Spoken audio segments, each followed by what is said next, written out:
so President Trump basically told the Israelis to apologize to you. He took your side.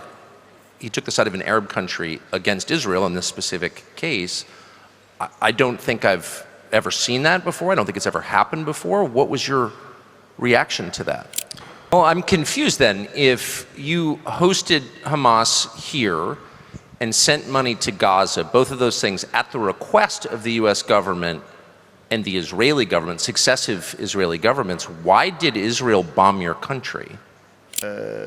From our side, as a state of Qatar, we will continue supporting the Palestinian people. We will do whatever to alleviate their suffering. But we are not the ones who are going to write the check to rebuild what others destroys. That's basically our position. But also we will not let the Palestinian people at dry if they are not helped or they are not funded.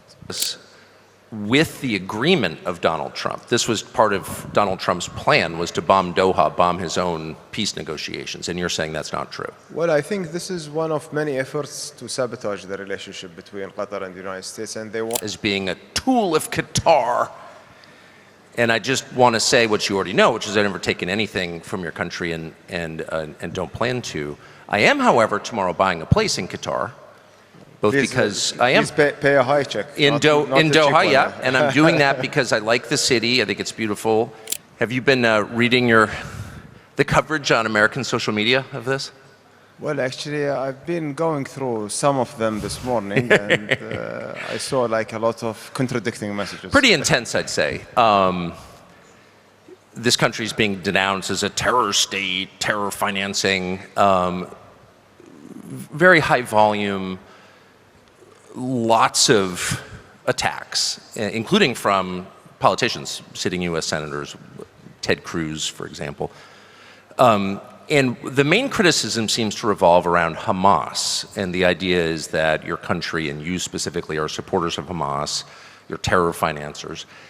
And I'd like to just get right to the truth of that. So my understanding is Hamas is here in Doha because the United States and Israel asked you to host Hamas. Is that true? And if not, what is the truth about Hamas in Doha? Well, thank you, Tucker. First of all, look, the starting of the relationship with Hamas and the communication was started back more than 10 years, 13 years ago, at the request of the United States. Even beyond that, like it was 19 years ago when they first participated in the election, and then when they moved their office back in 2012 here, it was used only for the communication and to facilitate like ceasefire, facilitating aids to Gaza. Now, unfortunately, Qatar has been attacked for having them here, but when you look, at what's happening within the region, this region, when you look at its conflict, it has the parties of the conflict, sometimes they are state actors, sometimes they are non-state actors. If you have no one speaking to those non-state actors, how we are going to resolve or to reach to a solution at the end of the day? And now we have seen that this communication has led to ceasefires, has led to the release of the hostages, has led to alleviating the suffering of the people over there. And unfortunately, there are like politicians who are trying to use this to score like short-term political gains to fuel their narratives in order to using Qatar to blame another country for what's happening over there or for their wrong policies. All our aid and all our support and financing that went and what they claimed that it went to Hamas, went to Gaza, went to the people, and it was under very transparent process that the United States is fully aware about. Israel is the one who's facilitating, and it's not one government, it was across governments. Netanyahu, Bennett, we have dealt with all the agencies. Lapid was a prime minister at a certain point of time, Mossad, Shin Bet, the Ministry of Foreign Affairs, all of the, and the defense, all of them, they were involved in these aids and the delivery of those aids.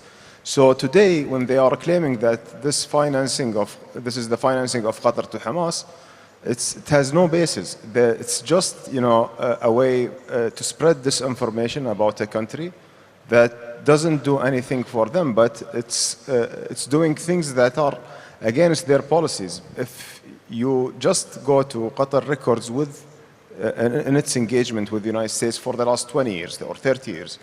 Qatar has never went to the United States and, encouraging them to bomb this country or to support this group or to that group. We've been always in our dialogues with the United States about how we de-escalate the region, how we bring peace to the region. And this peace cannot happen without an engagement with everyone in the region. Well, I'm confused then. If you hosted Hamas here and sent money to Gaza, both of those things at the request of the U.S. government and the Israeli government, successive Israeli governments, why did Israel bomb your country? Well, it's, I don't know if there is, I don't know if, if any of the actions that's been, or many of the actions that's been taken, been justified or rationalized or even were ethical actions. But in a principle, even you have a mediator, the concept of mediation is like a safe place for the conflicted parties to achieve a deal, to end wars and to end conflicts. And to have the mediator being bombed by one of the parties of the conflict, this has been unprecedented. And I have said that many times, that this is, it's not only an unethical move, it's just, throwing everything against the wall, throwing the international law, throwing the respect of the sovereignty of any other country. Besides, ethically, it's not really acceptable, or no one can swallow it. No, and the aftermath was also unprecedented. So President Trump basically told the Israelis to apologize to you. He took your side. He took the side of an Arab country against Israel in this specific case. I don't think I've ever seen that before. I don't think it's ever happened before. What was your reaction to that? Well, of course, President Trump was very clear from the beginning since the attack. Actually, when he was informed about the attack, he assigned one of his advisors to reach out to us, and at the same time, he called His Highness after the attack, and he expressed his frustration, his disappointment from such a thing that's happening by Israel, because he knows everything about the process and he knows how helpful we were throughout this process. And, this kind of move was shocking for him as a partner in these efforts, in these endeavors to achieve peace in Gaza. And at that time, actually, when the strike happened, it was happening while we were trying to convince Hamas to accept the offer was made by President Trump at that time. To convince them to engage, to convince them to get a deal before the 20 points being developed when the attack happened.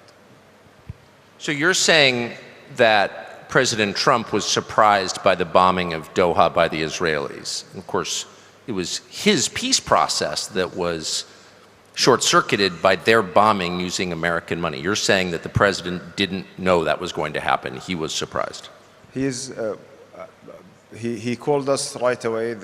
His advisors who reached out to us, they reached out to us just a couple of minutes before the attack, which was the attack was already happening. So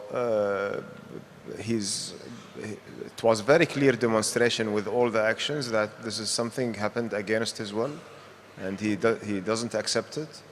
And he made it very clear for everyone that this is like a red line, that he doesn't want anyone to cross it, and we highly value that and appreciate it. And I'm just pressing you on this because there were news accounts in the subsequent days, the next day, the day after, in Israel saying, no, the Israeli government did this, the Prime Minister did this, with the agreement of Donald Trump. This was part of Donald Trump's plan, was to bomb Doha, bomb his own peace negotiations, and you're saying that's not true. Well, I think this is one of many efforts to sabotage the relationship between Qatar and the United States, and they want us to believe that. And I think that these efforts are not new to us. We have seen a lot of efforts ongoing for years now on, based on disinformation and spreading lies and false information about Qatar in order to hurt the relationship between Qatar and the United States, which we see it from our perspective as mutually beneficial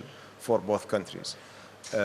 Because we advocate for something different than what our adversaries advocate. Our adversaries advocating for escalation, for bombing, for controlling, but we advocate for resolving conflict in a diplomatic way, trying to stabilize the region, and that has been Qatar policy since inception.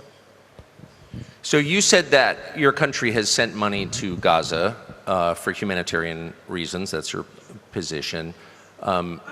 Basically paying to help the people who are being bombed by Israel. Now there's the question of who rebuilds Gaza, which has of course been completely destroyed, and who pays for it. And I wonder, well, I don't wonder, I just imagine with total certainty that you will be asked to pay for the rebuilding of Gaza. Why would you do that? Why would you rebuild a region that's been destroyed by a country that also bombed you? Well, look, Tucker, here, there is like a very, say, like an ironic situation when you look at like two conflicts happening at the same time, and you are hearing like many about when it comes to the Russia-Ukrainian conflict, that Russia should fund all the reconstruction and their assets should be seized to fund all the reconstruction of Ukraine. While when you are talking about Gaza and Israel, flattened this land, and you say that Israel has the responsibility to rebuild what it's destroyed, they will tell you no. You will have, as a region, you will have the responsibility to do so. And it's really very ironic double standards when you look at it. From our side, as a state of Qatar, we will continue supporting the Palestinian people. We will do whatever to alleviate their suffering, but we are not the ones who are going to write the check to rebuild what others destroys. That's basically our position. But also we will not let the Palestinian people at dry if they are not helped or they are not funded. I should say from an American perspective, it's even more grotesque. So you are asked to pay for the destruction and for the rebuilding. This is like, yeah. It's a little much. So, but you're saying clearly that your country will not pay to rebuild what Israel destroyed. That's our position. Our position is that our payments will go only to help the Palestinian people if we see that the help is coming to them is insufficient. That's basically our position. What happens to the current residents of Gaza? Do they stay in Gaza? I know there's an effort to find some other country to send them to, either in Asia or Sudan or Milwaukee. But do they stay in Gaza? Well, I think that, when it's hurting us when we hear people talking about the people of Gaza as like, some sort of different people, because like they have the right to have the choice where to live. And they don't want to, to leave their country. And we have seen these demonstrations like in many occasions when we see the opening between the south and the north of Gaza. We see the mass return of the people to their homes, even if their homes is flattened and gone. They just go there and build a tent. And this is just showing you how solid are those people, how resilient are those people, how those people, they don't want to leave the land that they belong to. And I don't see anyone has the right to deport them or to force them to go somewhere else. It's their country, it's their home, and they have all the right to stay there and to live there. Yeah, the idea of moving millions of people by force into another country, has been discredited, I would say, historically. Big picture, this is a question that remains unanswered in the United States. Like, what is the plan here exactly in the Levant? What is Israel's plan? What is the strategy? I understand it's, defeating Hamas and Hezbollah, and, I understand the short-term goals that are often articulated, but what does this look like in 10 years? What is the object? Do you have any idea? Well, I think, if we look at the situation currently, I have mentioned that yesterday. The situation currently is not is not something that can survive for long in being stable. Now, the issue that if the Israeli forces remains there, if the violations remains happening in Gaza, this conflict can escalate again. And that's what all of us we want to avoid. The best plan is to apply what's been already agreed on in the plan that President Trump has launched and the countries in the region has supported, to rebuild Gaza for the Gazan people to remain there, but also finding a political solution for the bigger issue, because if you keep this issue unresolved, the Palestinian issue unresolved, things will escalate again and again. We cannot build a house without building the foundation of that house. And the foundation of that house, that the Palestinian people get their rights for their states, and they have the right to stay in their own land. From an outside perspective, it seems like the prospect of full rights internally or a separate and autonomous Palestinian state, those seem like more remote than ever. That seems less likely than ever to happen, but maybe I'm reading it wrong. Well, unfortunately, peace needs, a partner also for that. With the current configuration in Israel and what we are seeing in the political landscape there in the Knesset and all those resolutions that they are passing against the two-state solution is just, setting us apart from this path, which is unfortunate to see that there is no enforcement to push them that this is the only path forward to have a two-state solution. We cannot, remain hostage to the far right and the extremist agenda to ethnically cleanse the Palestinian or to kick them out of their lands. And what we are looking for two countries, two people living side by side peacefully and being part of the region. And that's what the entire region is aspiring for. It is widely believed in Washington that Israel will initiate another war against Iran in this coming year, 2026. I don't know if that's true. Do you believe it is true?